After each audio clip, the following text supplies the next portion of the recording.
nanay, tatay ay malaking inspirasyon sa amin. Ang buhay ninyo bilang mag-asawa, kayo ay talagang pinaghuhugutan namin ng inspirasyon.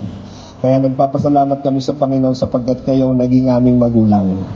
At tunay na ang pinagmumulan lahat ng is the presence of God.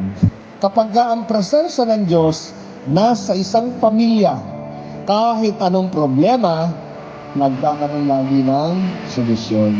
Ngayon daw, kaya sa buhay ni nanay at tatay, yan ay isang malaking miracle na kayo kayo makita namin, na kayo nananatili sa inyong commitment kahit mayroong konting bangayan, normal naman yun. Mga kapatid, yan, sa buhay ni nanay at tatay, nakita natin kung paano ang Diyos ay gumawa kumilos sa kanilang buhay.